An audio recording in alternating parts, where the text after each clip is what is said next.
I had it all. It was that journey, and it was just taking the next step, being guided, as I said, with mentors, and just keep moving, keep going, and remembering why you're doing it. I've always had a need to prove myself from a very, very young age. That has given me the energy and momentum to constantly prove that I can do it. I was on course to have the dream life. Everyone has had something that's been a breaking point for them, so them to come out. I found myself clinically depressed. A ton of bricks just fell on me. I don't want this. It was like... Hello and welcome to the Diaries of Success podcast. Today, I'm very excited to finally have a female with me. This person has achieved wonders in the business industry. But before we speak about her and her achievements and welcome her onto our episode, let's make sure you are following us. You're giving us a subscribe. If you're liking what you're seeing and if you're listening through the podcast channels, then why don't you give us a follow? That will encourage us to bring you more and more guests. And the bigger the show is, the bigger the guest will be. So without any further ado, my guest today is a publishing and visibility queen. It's the one and only Chloe Bisson. Hi, Chloe. Hi, Hadja. Thank you so much. I'm so glad I'm the very first female guest that you've had on this podcast. You are actually, finally. Well, it's not like it was not interesting, but finally, connecting with a female entrepreneur. Yeah, I love it. So tell us, who is Chloe? Good question. I ask myself that question more frequently than I probably should. So who am I? So my name's Chloe Bisson. Obviously, you know me, Hadja. For anyone listening or watching, and I'm a publishing and visibility expert. I help female entrepreneurs to get seen, get heard, so they can ultimately monetize their story. Shall we deep dive a little bit into that? Because I know many people are listening like, okay, so these are technical words that we use. I understand, but not all of our listeners know what that is. So what is it that you do every day? What do I do every day? So I run my businesses to help women. So my goal and how I spend my time is by inspiring people. So I do a lot of speaking, I do a lot of podcast episodes, I do a lot of media, just to help people to believe in themselves and really just get more of what they're already doing. So I love helping business owners that are already maybe growing their business or scaling their business, but actually want to start telling who they really are. Going into the vulnerable pieces of their story, whether that's sharing it in books or speaking on stages, and just start to tell people what's made them successful. So speaking of successful, what do you think makes someone successful? Great question. A lot of people would say it's their upbringing and what they've been born with, but I massively disagree. So from my view, I believe success comes from having a mindset that supports that. I wouldn't say it's the right mindset. Like I have a motto I live by, which is nothing's ever wrong or right, it just is. So I wouldn't say there's a right mindset, but I do think there are mindsets that we can have that help us achieve success, whether that's being positive, whether that is being supportive, focusing on what's working well, being determined, being resilient, but just having that mindset that's going to support you and to actually create what you want. And for someone who has gone through a lot, we're going to talk about that in a minute. What made you not give up and be the successful person you are today? So for me, I've always had a need to prove myself from a very, very young age.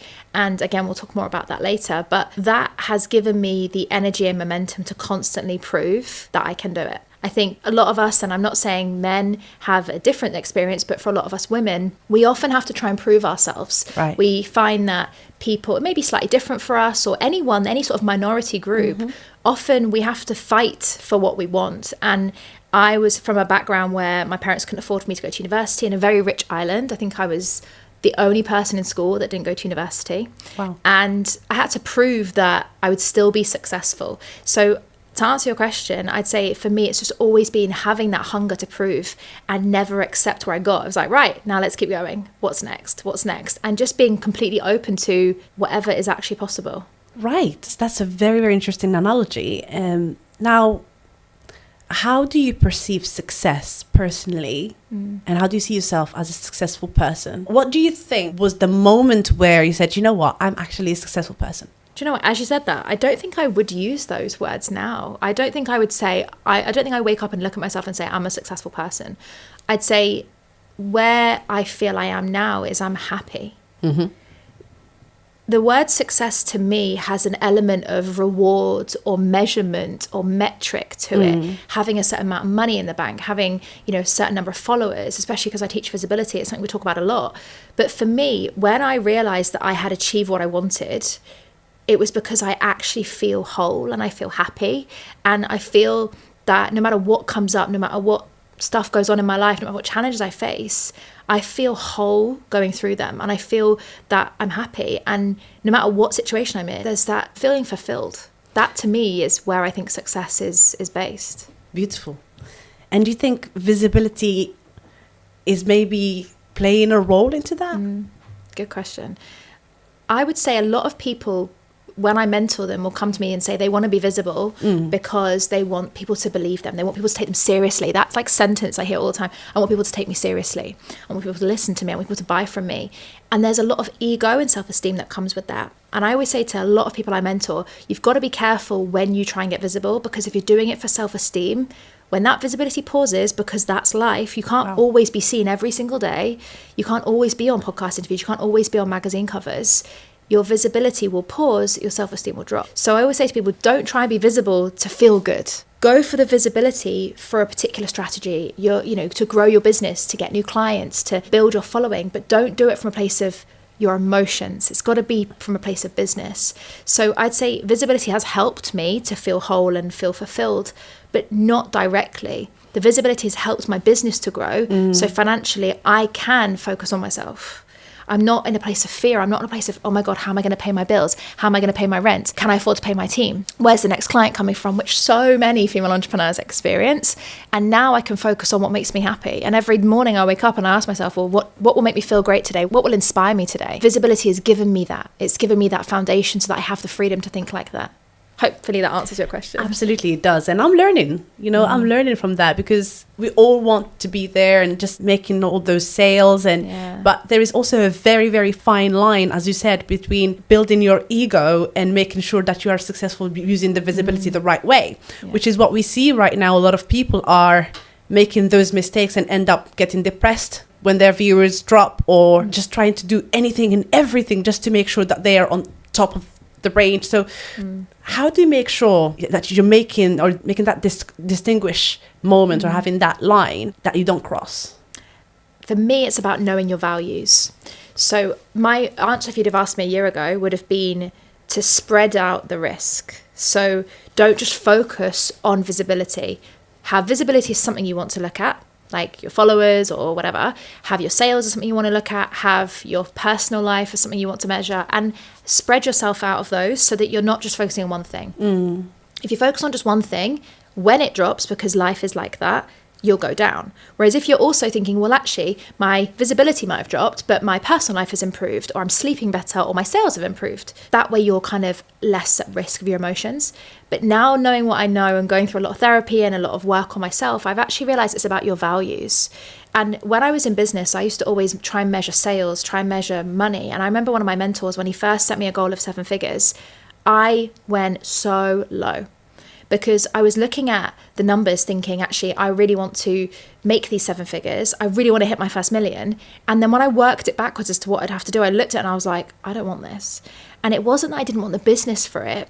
I didn't want the stress of the money. And very quickly, I reshuffled my business model. I changed my priorities to how many people I want to help.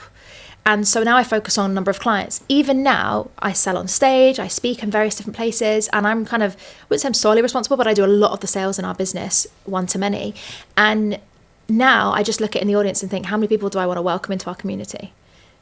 And I get so excited. I'm like, when every time we run an event and there's like 100 people in the audience, I'm like, I'm so excited that there's 100 new people that might join our community. I don't think about the money in the bank. But that's because of my values, and I've realized that I'm not driven by money. I'm driven by helping people. And I think if you can focus on your values, you find your emotions won't be as much attached or driven by the visibility. So for example, to bring it back to visibility, rather than looking at how many followers I've had or how many views I've had on a reel, actually focus on how many people might have got value from that. Instead of having, let's say you have 1,000 views on a reel, it's not, oh my God, I didn't get 10,000, but 1,000 people got value from me. And if you bring it back to that humble place, you won't find yourself being so emotionally intertwined with it all. Well, you mentioned money quite a lot, and I'm happy you did, because this is something I really wanted to talk about. Because when I've had discussions with other guests as well, it gets to a point where we're actually driven by money, right? Because especially if we don't have it, we want to be like, you know what, I want to be successful because I need this to cover for my such and such thing in life. Has it ever been like that? Has money been a drive at some point? And then when you had it, like, you know what, it's not anymore. Totally. Oh my gosh, I'd be lying if I didn't say yes. So when I first started my business about 2 years in, I was doing quite well. And I remember saying out loud, I want to be a millionaire. And I was already quite visible. And so I made a commitment to everyone. I literally did Facebook Live to all my followers and said, I'm going to be a millionaire at the end of this year. And I look back and I was like, but why? Because I pushed myself so hard. I did really well in the business, but I was so unhappy. I was so burnt out. I was so unwell. And then when I went through it all, I was like, but why did I want to be a millionaire? Why? And I realized it's a place of ego. It was like, if I'm a millionaire, I'm successful. And then that was my inner voice going, but why? And then what happened was, throughout that year, things didn't go to plan. I actually got really sick and I couldn't work for a while. Luckily, I managed to pivot my business and I had started building it so it didn't need me. So business carried on. But funnily enough, after the second half of that year, I completely changed my whole energy. And I was like, I just want to have these things in my life. Right. I want to have a new house. I want to work less hours. I want to focus on my personal life. And funnily enough, which was already going to happen if I'd been a millionaire, that was the connection. But as soon as I changed my focus, I got the house at the end of the year. Me and my partner were in the best times we've ever been on. My personal life improved. Was I a millionaire at the end of the year? No. But did I hit my goals? Yes. And that's when I realized that for me, money in the bank doesn't do anything. It's what money gives you that people often crave it for. So I always come back down to, but why? But why? But why? And for me, my previous life, as I call it in the corporate world, I was an accountant. So I used to play with money. I used to see, 10 figures. I managed some of the largest funds in Europe. So I've seen loads of digits and felt nothing. And I think I kind of hoped I'd feel something when I ran my own business, but that's because money didn't change to me. I just changed. And you mentioned burnout. I've gone through that so many times in my life as well. And just because we want to reach that goal, and then it gets to that point, you're burned out and you want to give up. What's the point that you said, oh, you know what? It's worth for me to continue. I understand my situation right now, and I'm not going to let this get over me, and I'm just going to change my direction. I always come back down to focusing on what you love. And that sounds like a really fluffy answer from an accountant, right? But I think when you're doing what you love, good things happen. When you're inspired, good things happen.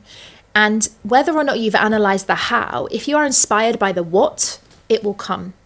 And so for me, to answer your question, when I was burnt out, I always talk about this on all my lives and all my stuff when I talk about, we're always operating from a place of either fear or love. Always.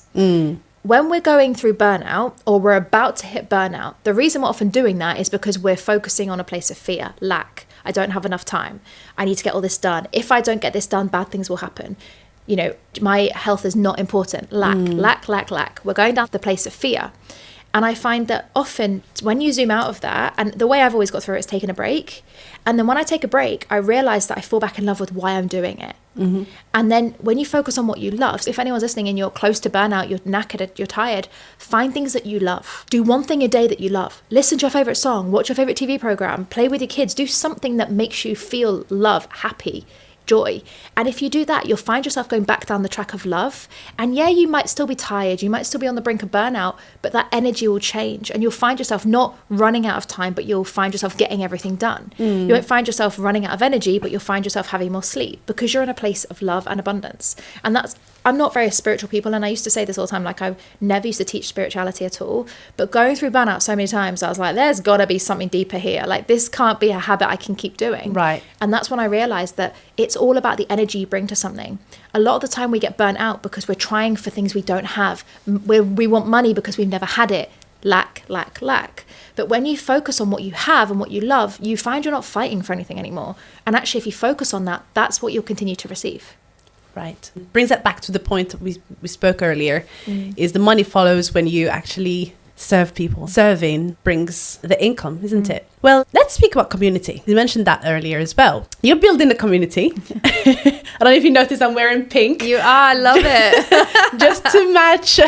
Yeah. It was just for you, and I'm glad you're wearing pink as well. I have to represent the queens. They wouldn't be very happy with me if I didn't. So you're building a community, you're building a club that once was just a dream, right? I'm happy to be part of that club. It's called the Queens in Business. Why don't you tell us a little bit about it? Yeah, so good. I'm so glad you brought it up. So for me, as I mentioned, I was always building my businesses and I was always driving and striving for more. And I realized one day when I was looking at these 7 figures that I was wanting to earn, and I looked at it thinking, I cannot, when I worked backwards, I was like, if I'm going to make 7 figures, I need to help this many people. I need to do this much stuff. And I looked at it and I was like, this is way too much for just one person. And I realized that if I carried on doing it on my own, I will be the bottleneck and I would solely be the reason it never happened. And I thought, I can't sleep at night with that feeling, that lack mindset. And so I thought to myself, if I want to build this community, because for me, women just need to stand up more. Women need to speak more. We need to speak our truth more. We need to share our stories more. And I love that now in the world we live in, it's happening. Like podcast, proof example, right? Like it is really happening. But for me, it wasn't happening enough. And I wasn't playing my big enough part in it. Right. And so I decided that I was going to start the Queens in Business Club. But I knew I couldn't do it on my own. And the club has always been, Queens in Business, my whole business has always been about building your visibility, getting featured, becoming an expert, and being taken seriously. And I thought, well, what better way to help than, I don't want to bring on employees because that's still my headache in the end of the day. And they'll kick and still leave. So what better way to tie people in than actually bring on business partners? And so I sat down one day over coffee and I thought, right, who do I want this journey? And within about 10 minutes, a certain number of names came to my head, 5 women, who were all experts in different visibility strategies. Wow. Someone was an expert in branding. Someone else was an expert in speaking. Someone else was an expert in collaborations and joint ventures. Someone else was an expert in writing. And I was an expert in visibility and authority in the press. So I thought, I'm going to ask these ladies. I have no idea how it's going to work. I don't know what money they want to earn. I don't know. I know what they're doing in their business, but do they have capacity? Nothing. I just thought, don't focus on the lack, just ask. If you don't ask, you don't get, is one of the things I live by. And so I sent them all a message and they all said yes. All of them? All of them, within an hour. And I sat there going, oh, now we actually have to do this. So we launched the Queens of Business Club, and I actually realized this morning it's exactly 2 years today that we launched to the public. God. Yeah, as we're recording Happy anniversary. Thank you. So we've been going 2 years today, and we've helped hundreds of women so far to build their visibility. And the way we do it is we have 5 mentors, me being one of them, and all 5 of us, we own the business. I gave up 80% of my business to these incredible women because I knew that I didn't need to have the ego of owning 100%. And I'd rather have 20% of something incredibly successful than 100% of something that only relies on me. Wow. And so everyone thought it was crazy. Everyone was like, what are you doing, Chloe? You've been building your business, your brand for 4 years, and you're about to give it up and give up 80% of it. And I thought, no, I just had this really good feeling. And I can honestly say I've made more money than I thought I would. I've helped more women than I thought I would. And I've had the most fun on the journey.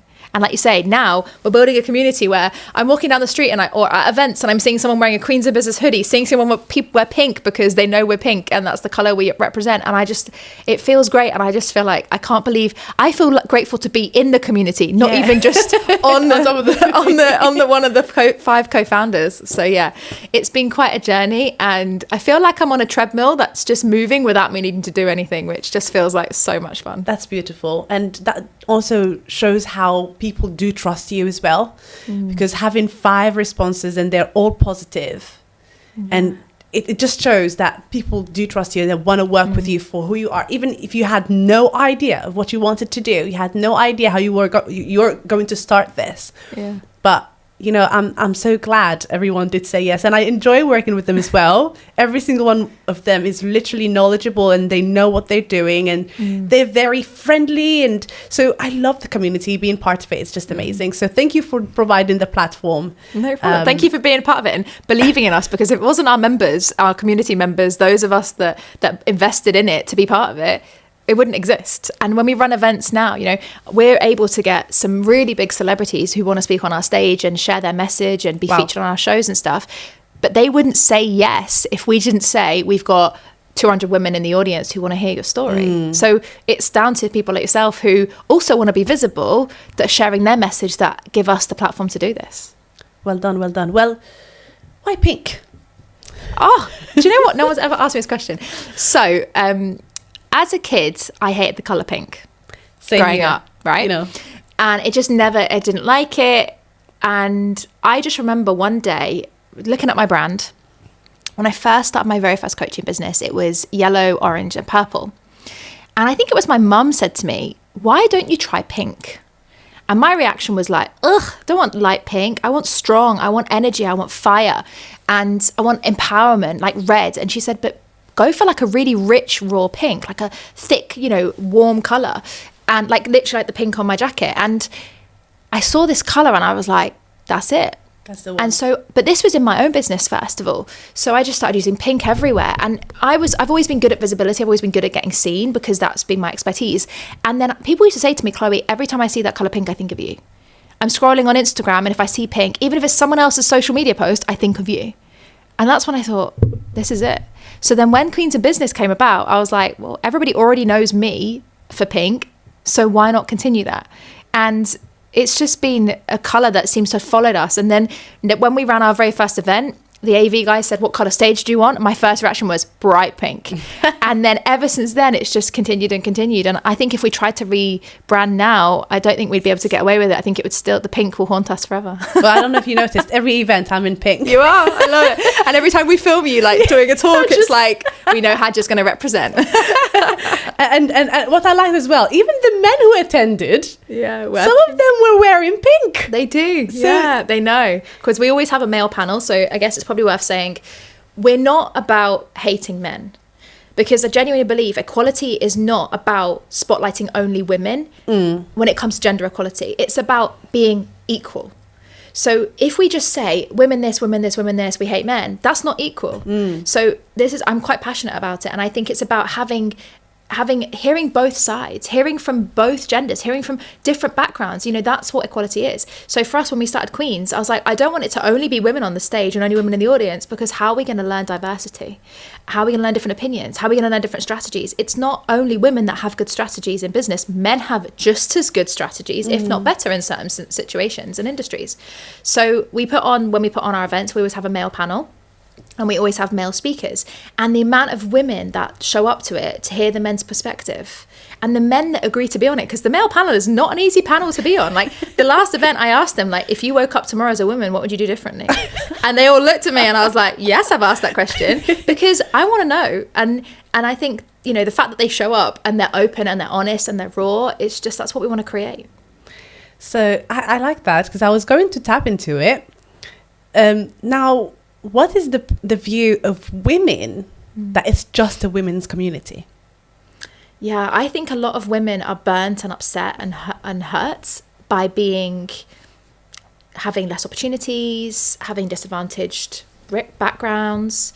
I think a lot of women, and you could say it with any background really, any inequality in the world, there's two ways you can approach it. Yeah. One is, I'm going to fight for my opportunity and I'm going to make the most of having it when I get there. And there's the other side, which is the frustration and the pain and the anger of having that in the first place. And I think there's a lot of women around that are still upset by that, are still frustrated by that. And so that's why a lot of women create women-only communities from a perspective of lack, because it's the unknown, it's the frustration, it's the fear. I didn't have that. I didn't have the same opportunities as a man, so I'm going to stay in my only community. But again, come back down to that. It's a place of lack. How are we going to create anything great in a place of lack? Nothing grows if there's no nutrients in soil, right? Like that's just the way it is. So for me, I see a lot of women that when we have men on our stages or men speakers on our shows and stuff, they're like, but I thought this was women only. No. We create the community for women so we have a safe space, but we're equal in terms of who we learn from and the expertise we have. Wow. And don't women feel... Because sometimes it's up to us, right, to step up and just be more visible and just take those steps, and having the community and the support is amazing. But don't women still lack that confidence? Don't women still be, because I wish everyone has access to what you're offering. And I wish every single woman just thinks, you know what, I can do it. Just because these women are doing it, it's an influence for me. But don't you think that they just get still intimidated by the male presence? Because I've been on stages myself. And if I see the ratio, it's usually about 8-1 or 6-1. And the audience is 70% women. Yeah. So why is it that the ratio of women on stage and the ratio of women in the audience is completely different? Yeah. And the one thing I want to highlight, Hadja, what you just said is it's always one. You might have 6 men on a stage and 1 woman. You might have 8 men on a stage, 1 woman. You might have 10 men on a stage, 1 woman. And I see that so much ever since I've been a speaker. And I remember people used to always say to me, does it not frustrate you that the only reason you get picked to speak on stage is because you're the only female speaker they know? Oh my God. I've heard it so many times. And do you know my answer to that? I don't care why they gave me the opportunity. I want to show them why they need to keep giving me the opportunity. Because for me, I agree with you. A lot of women don't speak up. A lot of women don't stand out. They don't put themselves out there. They don't push to be visible. But I think part of the challenge is because they think they have to be something they're not. And one of my core values is authenticity. So I'm not saying be on stage and be like me. I'm not saying be visible and be like Hadja. I'm saying be visible as yourself. Yeah. And a lot of people struggle with that because they don't know what that looks like. They might listen to this podcast and think, okay, I'm going to speak like that. I'm going to say that language. I'm going to have that tone of voice. I mean, I used to teach public speaking, so I know a lot of it. A lot of people model, and they build a business based on a personality or an energy that's not their own. You don't have to be overly confident to be a great speaker. You don't have to be overly, boisterous and high energy and empowering energy to be visible. You just have to do you really, really, really freaking well. And that's why I always say to women, it's okay if you're softly spoken. It's okay if you're quite down to earth and quiet. You don't have to be high vibe energy and out there like I am. Just be you, because the people that want that are like that, will resonate with you way more than they'll resonate with my energy. So it's about, yes, being confident, but be confident in being your way. Be visible your way. That's what will get you the results. Beautiful. Well, thank you. I'm sure it's going to inspire a lot of women who are listening to us today. And you said earlier how men sometimes react to you being the only female. I've had that as well. And worst thing I've had is someone come to me, and a man who came to me and said, oh, what I'm going to see is if you could do it, then there is no reason for me not to do it. And he said it in such a way that it made me feel like I wanted to punch him. But I didn't. But I said, well, good luck. Where do you think he's still right now? Honestly, to God, he is still where he was. So there's no reason to compare women to men. There's no reason to be like, oh, we're too different. I'm going to prove this, and I'm going to... No, we're equal, as you said, and it's just up to us to do whatever we want to do. If you don't want to be on stage, you can still speak. You can still be a successful woman. You can still be a successful mom. You can be so success is, as you said earlier, is being happy doing what you're doing rather than just thinking or comparing yourself to someone you aspire to be like. Getting back to mentoring, you mentioned earlier that you have a couple of mentors. Why do you keep being mentored, and why do you think mentoring is very important? I would say mentoring is the number one single thing that's got me the best results in my whole life, my whole business. As we said about modeling earlier, be you and be you really, really well. But that doesn't mean you know the path to go down. So you can be the loudest, the best at something, but if you're the loudest and best in your own bedroom, no one else is going to see it. And if you don't have that GPS, it's like getting in a car. You leave your house, you get in the car. If you don't know where you're going and you don't have a GPS guiding you, you're never going to get there. So for me, I think mentorship is so powerful. And that could be coaching, it could be mentoring, as long as you've got some sort of support to guide you. So there's two pieces to it. The one is the outlet. Having somewhere that you can reflect, process what you're going through, whether that's frustration, happiness, anger. Like my history with mental illness, I did a lot of that, not knowing the impact and the benefit it would give me. But then also the second piece is guidance. And if you look at any successful athletes, not one of them have done it without a coach. Not one of them have done it without someone who's been there, done that, got the t-shirt and can show them how to do it. Right. It speeds up your journey. If you have a mentor that's been there, and I always say to people, find someone that has what you want and ask them how they did it. That's what mentoring is. Ask them, get them to give you the step-by-step rather than you working it out. Because, I mean, the technology of today, podcasts, TV shows, trainings, you could piece it all together for free. You could say, right, that looks like step 1, that looks like step 5, that looks like step 7. But you've got to work out 2, 3 in between and 5 and 6 in between. A mentor gives you, here is my 7-step system, follow this. And then also the best part, if they turn around, if you get stuck or you end up experiencing something they haven't, you can ask them and they'll guide you through it. So for me, I find it that it gives you the guidance, yes, but the best thing for me is having that support. Most people don't like leaving a job because of the security and because they're not the one at the top of the ladder. They've always got a mentor, a boss in a job, and a manager, a director they can go to and ask questions to. When you're an entrepreneur, who do you go to? And if you don't have a boss or you don't have a manager, you don't have a director, you often feel like it's heavy at the top. Yeah. Whereas if you can go to someone else that's achieved more, Yeah. like for where I am right now, my mentor's next goal in his business is to get a £10 million business. He's already making 3 to 4 million, I think, last time I asked him. Whereas now I'm like, right, I've got his roadmap to make 3 and 4 million. Right. Now, as I said earlier, I'm not driven by that. But when I think about the thousands of clients he's helping, Absolutely, yeah. I'm like, that's what I need. So I found various mentors for different things, depending on what I'm trying to achieve. But the way I think about it, if you don't have a mentor, you're driving blind. And who wants to do that? Who wants to take those risks and put themselves and their business and their employees in that sort of danger? And now you're mentoring. Mm-hmm. You're a mentor yourself. Yeah. And we're going to tap into that in a minute because I love what you're doing. I've had you help me and mentor me through a lot of things. I'm horrible with social media and and I'm glad, you showed me all those tricks and nuggets on how to do things. So, but I'm going to tap into something different now.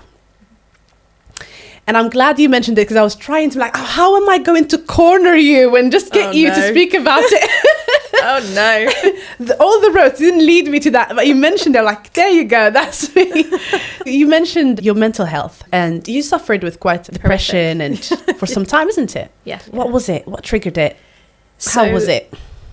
When I was 24, I'd been driven my whole life to getting the... Are you not 21?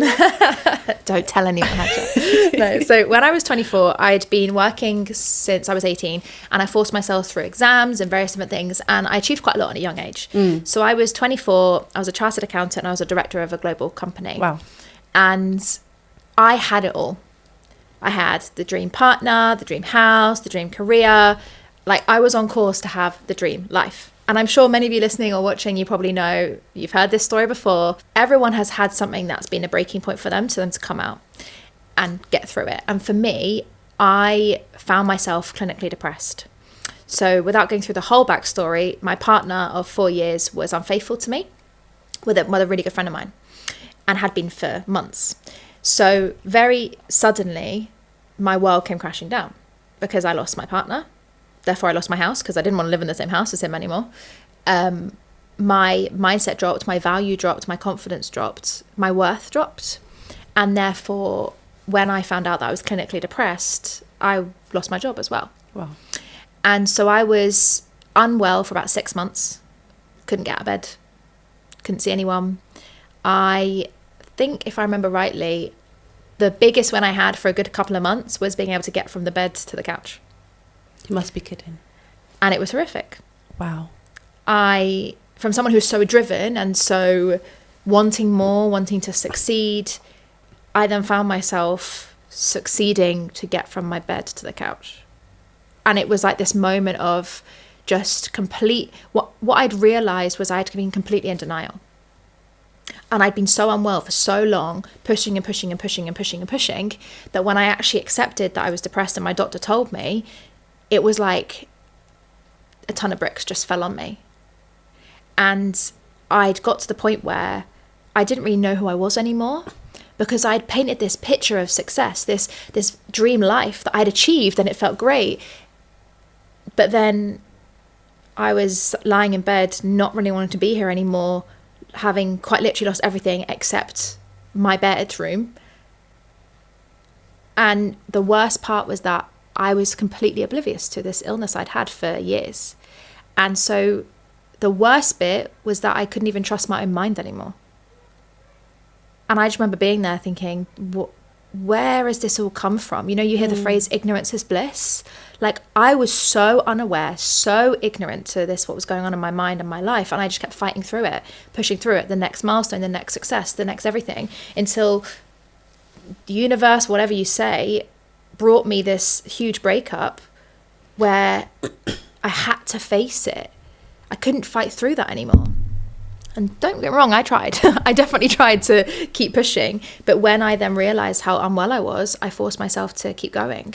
And so I had to force myself to face up to the truth. So yeah, it was not a pleasant time in my life, but it was something I think I had to experience, because unless my world had come crumbling down, I wouldn't have been able to rebuild it.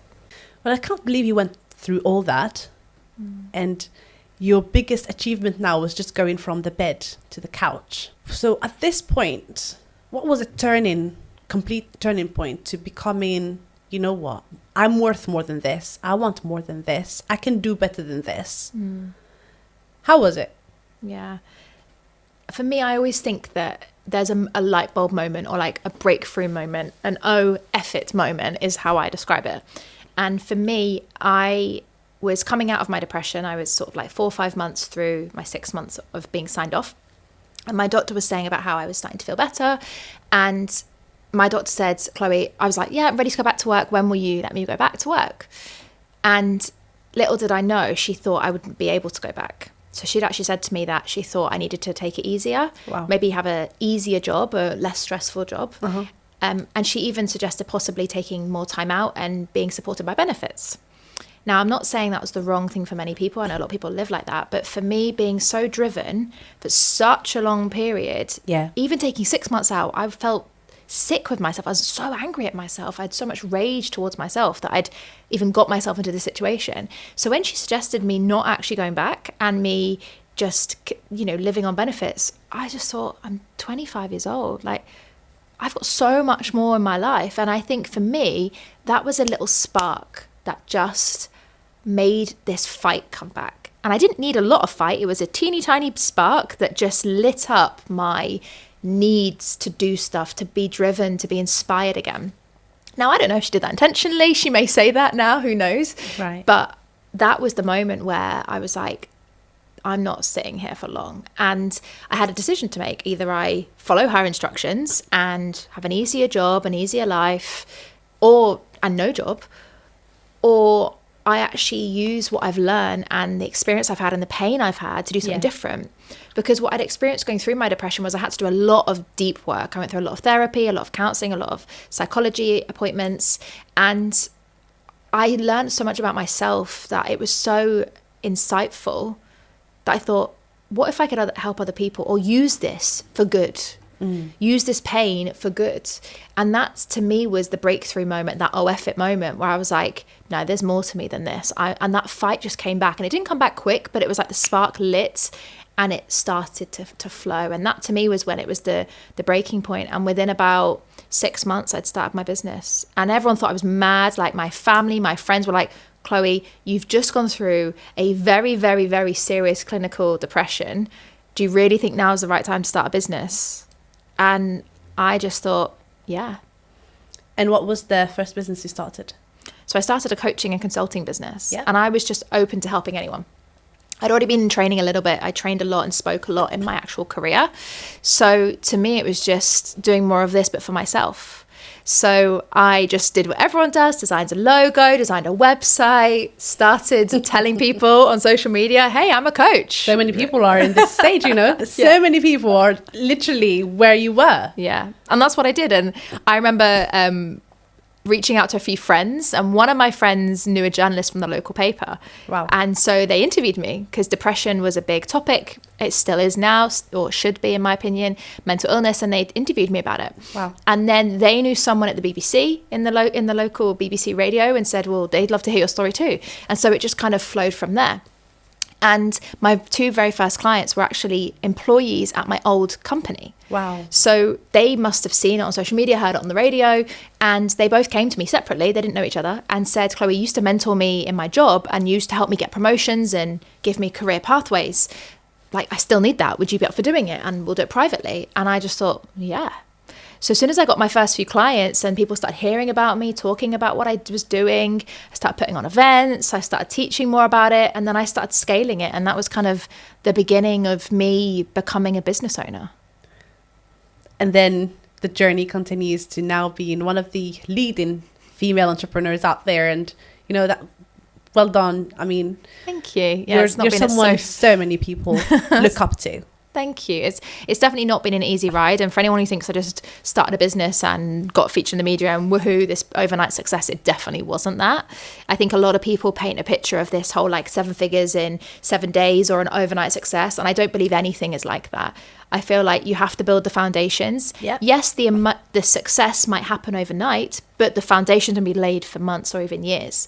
So for me, it was that journey, and it was just taking the next step, being guided, as I said, with mentors, and just keep moving, keep going, and remembering why you're doing it. And that's how it's managed to get here today. And I'm so grateful that I can inspire other people to do the same now with my businesses. Well, you know, so many of us, I mean, including myself, we wait until that moment where something has happened in our life so that we can take action. There's so many people who are comfortable right now. They're in comfort zone, like, oh yeah, I'll do it. To be honest with you, I was like that. I mean, I was happy, maybe, I don't know. But I didn't really have the drive to why I was supposed to do it. Why do you think people wait until something really bad is happening in their life and having that pain moment before they start taking action and changing the course of their life? Because if they're not in pain and they don't need something to change, why bother? Like, change is not easy. Change is the hardest thing ever to go through. Think about, like, what do they say is the most stressful thing in life? Like getting married, buying a house. It's all change. People can't deal with change. And so unless you're in pain, why bother? And I think that's where a lot of people, I mean, people talk about, you know, we're speakers, we're podcasters. People say, well, every entrepreneur has a sob story. Well, yeah, because they didn't have the pain. Why would they change it? And so if you are listening, watching, whatever, and you're not in pain and you're thinking, well, should I change? Should I do something? Only if you feel the need. If there's a gap, if there's a hole, if there's something that you feel you need to fulfill, then go for it. But for me, I always say to people, even if they're really successful, I work with a lot of multi-million-pound business owners who then want to write a book and put themselves through the challenge of that. And they say to me, oh, you know, I really want to write a book. And I always ask them, well, why bother? You know, you're so successful. Why do you want a book? And they're like, because this is what inspires me. They want to inspire people. And so I always say to people, are you inspired? Do you wake up feeling inspired? Because to me, that's how I measure it. If you are inspired, then keep doing that.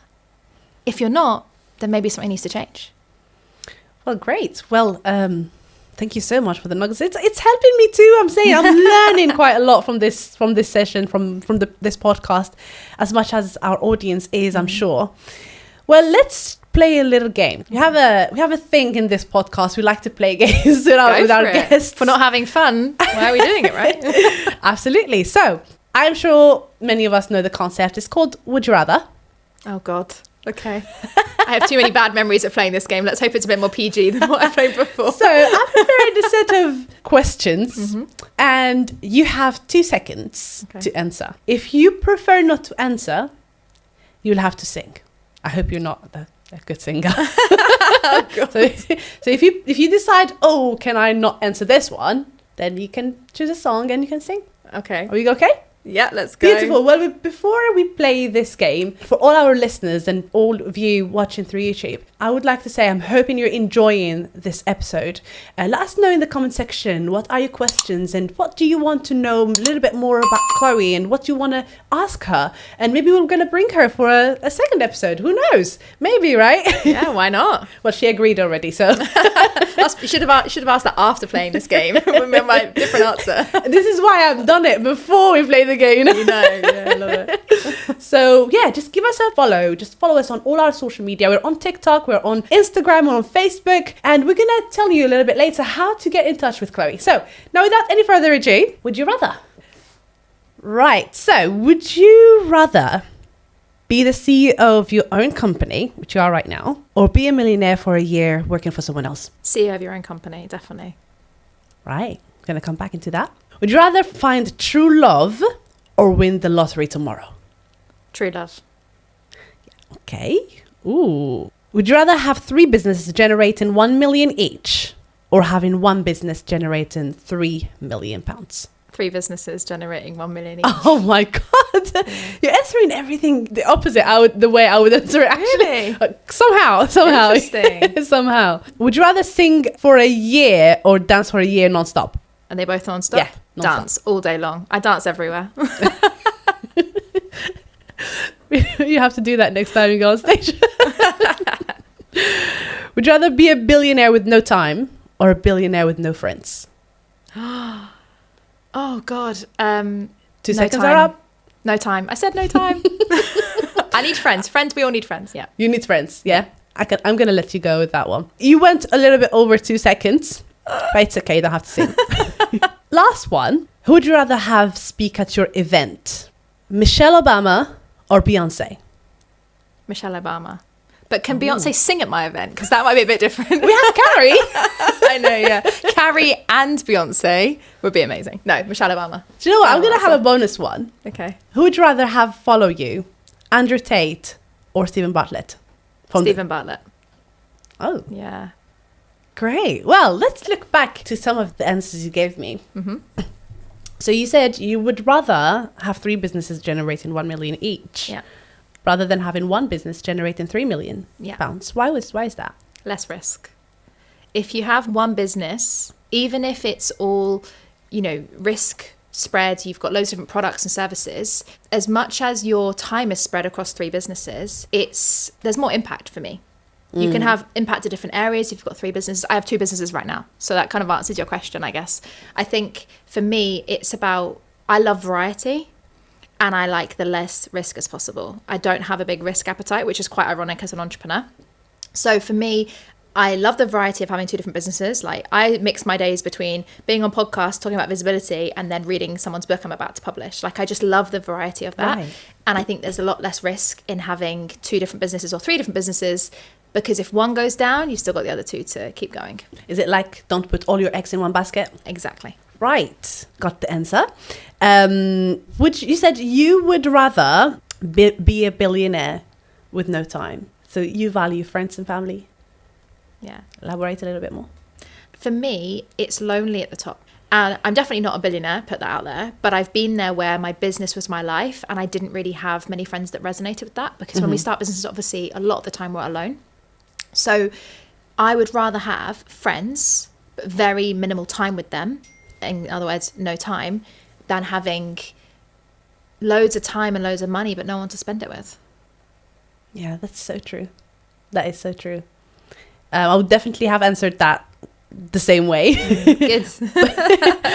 But one thing I really didn't agree with is finding true love or winning the lottery. No way. So, she's a keeper. I love it. So for me, I think money doesn't bring you happiness. So there's 2 reasons. One, I don't think winning the lottery will bring you happiness if you've got nothing to spend it, no one to spend it with. My partner Cedric has been the reason I started my business. It was his idea in the first place. And when business is tough, I love having him there to support me mentally, like be my shoulder to cry on or punch bag if I'm in a bad mood. Not obviously realistically, but emotionally. And so for me, it's about, if you're happy, whether that's with relationships, romantically or anything, love creates more love. That's the first answer. The second answer is, for me, I love the striving for something. Yeah. And I think if I won the lottery, I think I'd be quite bored. But knowing what you know right now, you know how to invest it, right? Yeah, but I don't think I've ever done well with people just giving me stuff. I think I'd want to, like, I'd probably invest it and then put me in challenging situations, and then that would strive for something. But if I'm doing it with no one to do it with, that's one of the reasons why Queens is now 5 of us, because I just love having something that I share with people and we have a laugh. Like when we go through the tough times, we do it together. When we go through the great times, we have a laugh together. We party together. We went to Brighton recently for a strategy weekend and we ended up spending half the time on all the fun fair rides. Like it was fun. And I think if you haven't got someone to share it with, I don't know if I'd do it. But what if it's there, but then the money's not there? you can have so much fun without money. It's about how you feel towards it. It's about the approach of it. Right. You know, when I was buying my very first house before my business was really successful, oh my God, every penny went into my savings account. And we had the most cheapest, you know, my favorite times have been getting vouchers for things and cheap deals and just having fun with it. You know, picnics in the park that don't cost a lot of money. I think you can have fun without needing money. And I know people who are probably watching or listening to this thinking, it's all well and good from someone that has money. Like, this was not that long ago. And sometimes the most fun things are without having to invest money and having to use money.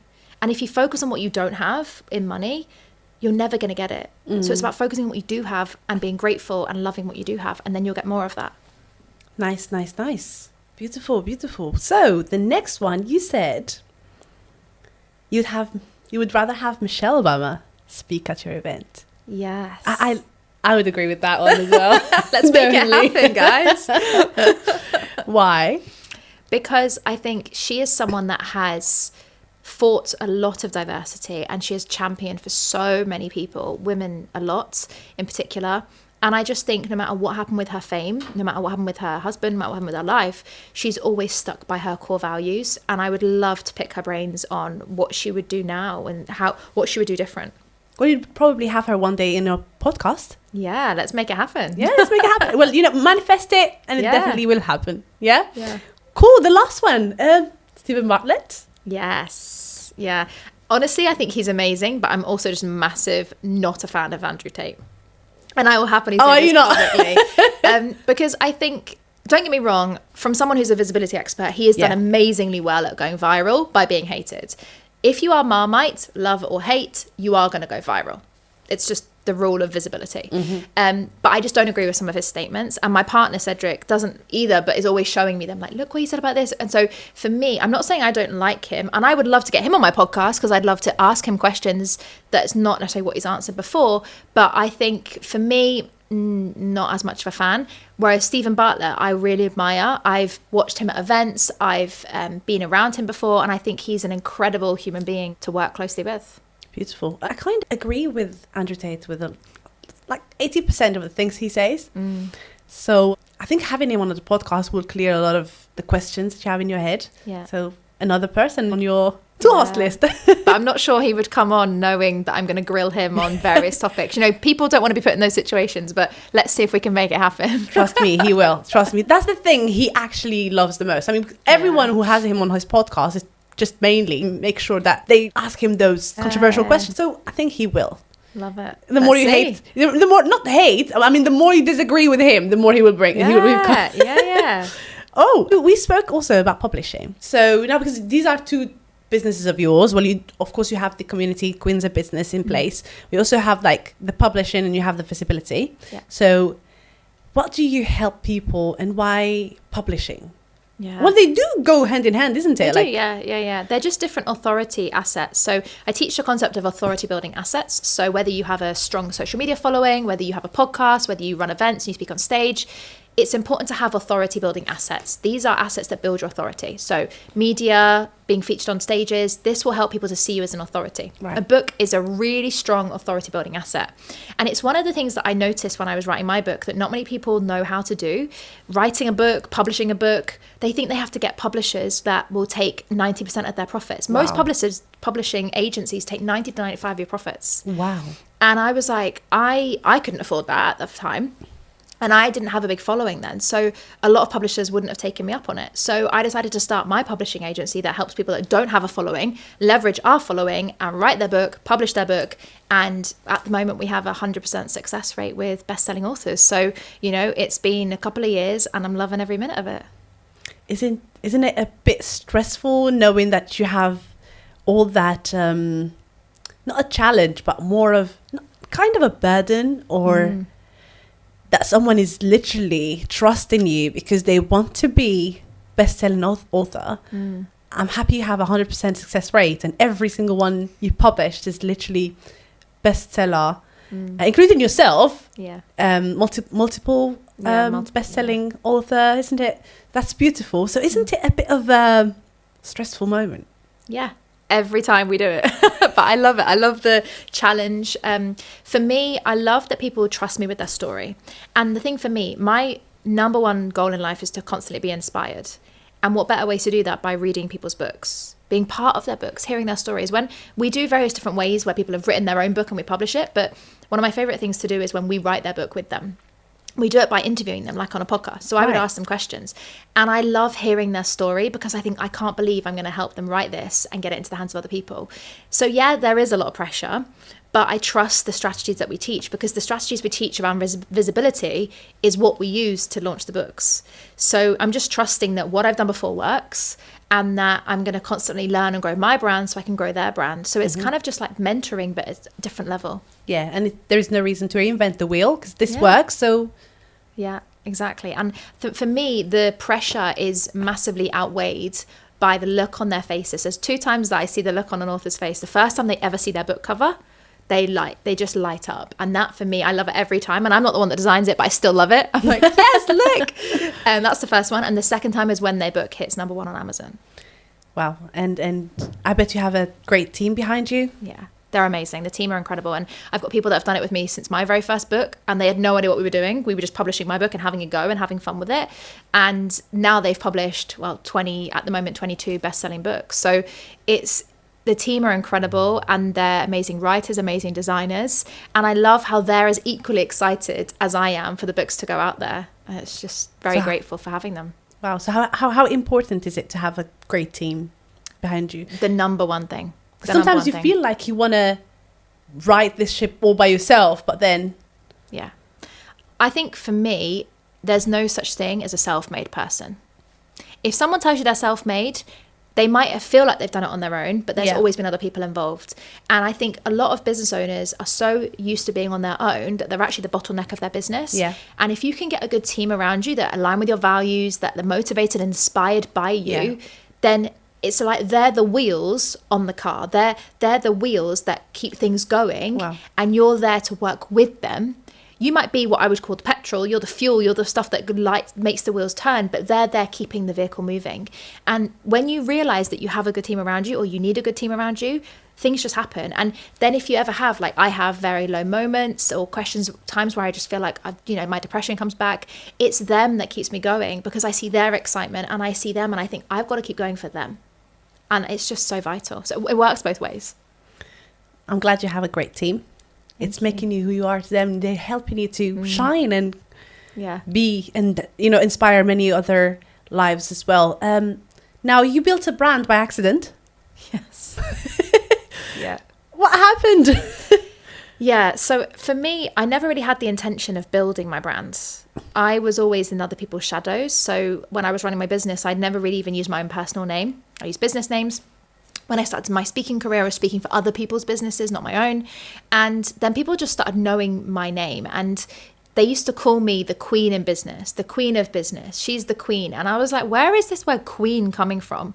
And it just kind of stuck. And then it became Queens in Business, and now became something that, people talk about and refer back to, and we become known and we specialize in things. And this is where I think people don't realize the power of their brand. They don't realize the power of the colors they have, the words they use. And sometimes the most powerful brand is what you didn't create. I always say your brand is not your logo. Your brand is what people say behind your back. So yes, I built it by accident, but it kind of created me. Yeah. How about the shoe? Oh yeah, the shoe. So, which is ironic because I'm not wearing the shoes today. So I started speaking on stages in heels, because when I was in the corporate world, anytime I went into a boardroom and I was a director, I was the youngest by a mile, and I was the only woman. So I used to always wear my heels to give me a more powerful state in my head and everything. And then so when I started speaking on stage, I started doing the same thing because I'd anchored that powerful state. But I always like bright colors and I like kind of quirky stuff. So I carried on wearing different colored shoes. And people used to come over to me and say, I've been looking forward to seeing what color shoes you're wearing today, or what style of shoe you're wearing today. And then when I published my book, I love leopard print. It had a leopard print shoe on the front cover. We're actually about to relaunch a brand new version of my first book with a brand new cover. But we've had to still stick with the shoes. So, and now it's just become this thing where everyone's always like, Chloe, I've never seen you in anything other than stiletto heels. And it just kind of stuck. So now, I think I need to create a shoe brand or something in the future. Who knows? And this podcast is going to be the inspiration. Yes, it will. Definitely it will. Well, I'm loving this conversation, Chloe. Yeah, thank you. Unfortunately, we can't, fit everything in an hour. But we might have a season 2 kind of thing. We'll see, definitely. Yeah. Well, people would want to work with you, whether they want to publish their books, whether they want help with writing their books, or maybe they want help with their visibility on how to be putting themselves out there. So how do we get in touch with you? How do we approach you? Or maybe even women who want to join the Queens in Business. Yeah. It's for every single woman who is even starting or want to scale their business from where they are right now to where they want to be. The Queens in Business has all aspects of literally business, right? Visibility, guts, branding, writing, being out there. Literally every single thing is covered in the Queens in Business. So if you would like to know a little bit more, how do we hit you up? So if you want to get involved in Queens in Business, it's on every social media platform, Queens in Business Club. Follow us there, join us on Instagram or Facebook. We have lots of free support and free communities that you guys can join. Yeah. If you want to work with me or have a look at what I'm up to, it's Chloe Bisson Official on all the usual socials, or just Google it. Chloe Bisson. I'm going to put it in the description box down below as well, so you can have access to who she is and know a little bit more about her. Well, any last words you want to share with the audience? So I'd say my final piece of advice is just always be inspired. Look around the room. Who are you around? Who have you got in your circle that inspires you and you can be inspired by? And if you're inspired by those people every single day and you're inspired by yourself every single day, then you'll be able to create what you love. So just keep going. Don't let anyone stop you, and just keep flourishing. That was the Diaries of Success. Thank you for watching. We'll see you in the next episode.